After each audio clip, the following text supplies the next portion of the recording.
আমি এখানে লিনিয়ার এবং অ্যালাইন এই দুইটা ডাইমেনশন নিয়ে আলোচনা করব। লিনিয়ার হচ্ছে কোনো লাইন টাইপ, সে লাইনটা হবে স্ট্রেইট 90 ডিগ্রি অ্যাঙ্গেলে, অর্থাৎ এই লাইনটা হতে পারে এরকম সোজাসুজি ভূমির সঙ্গে এক্স অক্ষ বরাবর অথবা ওয়াই অক্ষ বরাবর সোজাসুজি। এটা সাধারণত কোনো অ্যাঙ্গেলে এই ডাইমেনশনটা লেখা হয় না। এটা হচ্ছে লাইন, লিনিয়ার স্ট্রেট লাইনের ক্ষেত্রে ব্যবহার করা হয়।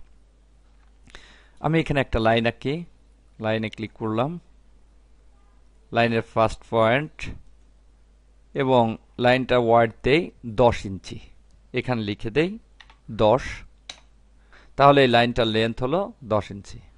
নিচের দিকে এটাকে আবার নেই, নিচের দিকে নেই 5 ইঞ্চি, এন্টার, লাইন কমান্ডটাকে বাদ দেই।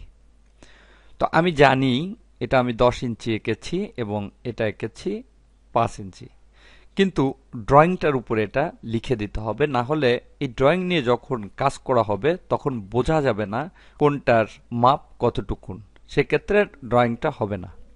অর্থাৎ ডাইমেনশন ব্যতীত একটা ড্রয়িং মূল্যহীন, শুধুমাত্র দেখা যায়, এখানে কোনো কাজ করা যাবে না। এখানে আমি জানি এটা 10 ইঞ্চি এবং এটা 5 ইঞ্চি, এবার ডাইমেনশনের মাধ্যমে এটা দিয়ে দিতে হবে। তো আমি এটা ডাইমেনশনের মাধ্যমে সেট করি। ডাইমেনশন হচ্ছে এক ধরনের অ্যানোটেট অবজেক্ট, তাই এটা অ্যানোটেট ট্যাবের মধ্যে রয়েছে। আমি অ্যানোটেটে ক্লিক করি, এখানে দেখতে পাচ্ছি ডাইমেনশন প্যানেলটা রয়েছে। এখানে ক্লিক করলে বিভিন্ন ধরনের ডাইমেনশন এখানে দেখতে পাচ্ছি। তো আমি এখান থেকে প্রথমে লিনিয়ার ডাইমেনশনটা দেখাবো। এখানে ক্লিক করলাম, ফার্স্ট পয়েন্টে ক্লিক এবং শেষ পয়েন্টে ক্লিক। এই দুইটার মাঝে কতটুকুন জায়গা রয়েছে সেটা ডাইমেনশনের মধ্যে অটোমেটিকই আমাকে দেখিয়ে দেবে এবং এখানে ড্রয়িং এর উপর লিখে দেবে। এখানে দেখতে পাচ্ছি 10 ইঞ্চি, আমি যখন এঁকেছিলাম তখন এটা 10 ইঞ্চি এঁকেছিলাম। এখানে দেখতে পাচ্ছি 10 ইঞ্চি ডাইমেনশন এখানে রয়েছে। ক্লিক, শেষ করলাম।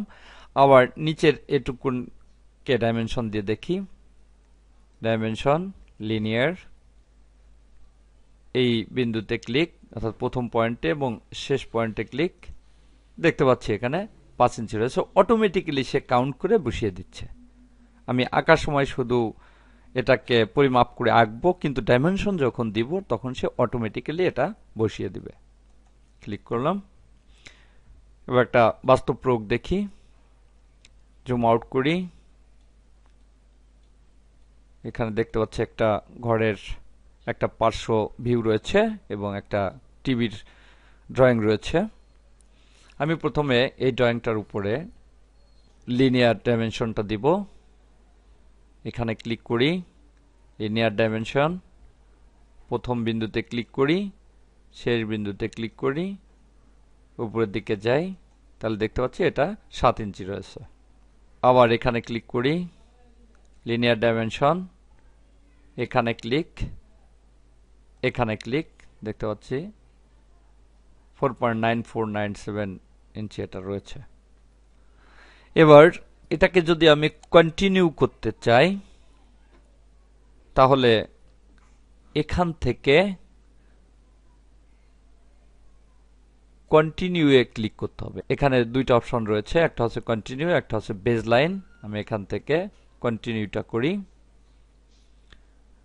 কন্টিনিউ করার জন্য পরবর্তী বিন্দু চয়েস করি, দেখতে পাচ্ছি পরবর্তী বিন্দু চয়েস করলে সে একাই প্রথম বিন্দু নিয়ে নিচ্ছে। রাইট ক্লিক করে এন্টার, অর্থাৎ প্রথম বিন্দুটা ঠিক রেখে দ্বিতীয় বিন্দু থেকে সে কন্টিনিউ হচ্ছে। এক্স চাপি, তাহলে দেখতে পাচ্ছি এখানে কন্টিনিউ কমান্ডের মাধ্যমে বারবার ডাইমেনশন দিয়েছি, অর্থাৎ প্রথম বিন্দুটাকে যখন ক্লিক করছি তখন সে প্রথম বিন্দুটা ধরে নিচ্ছে এবং এখানে শেষ বিন্দুকে প্রথম বিন্দু ধরে নিয়ে বাকিগুলো কাউন্ট করে দিচ্ছে। কিন্তু এটাকে যদি আমি বেজ লাইনের মাধ্যমে করতাম তাহলে কি হতো? আমি প্রথমে এখান থেকে লিনিয়ার ডাইমেনশনটা নেই, এখানে ক্লিক এবং এখানে ক্লিক করলাম, এটুকুন করে দিল।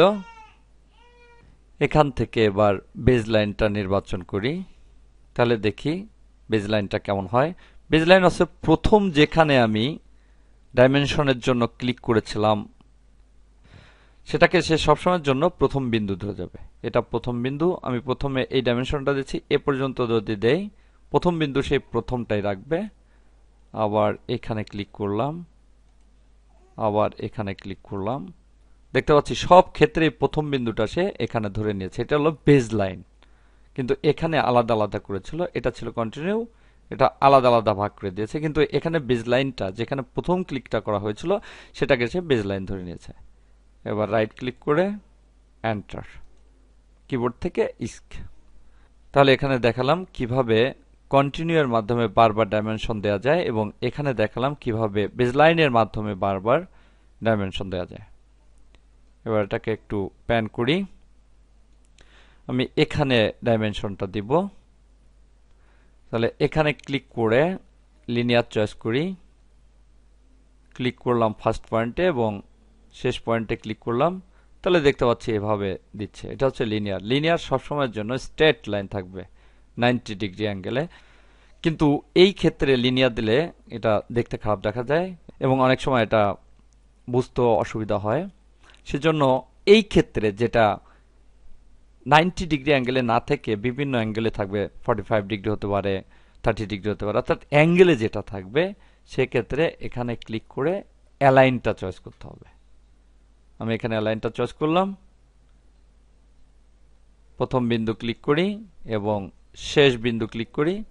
তাহলে দেখতে পাচ্ছি এটা আমার লাইনটা যে অ্যাঙ্গেলে আঁকা ঠিক সেই অ্যাঙ্গেলে ডাইমেনশনটা দিয়ে দিচ্ছে।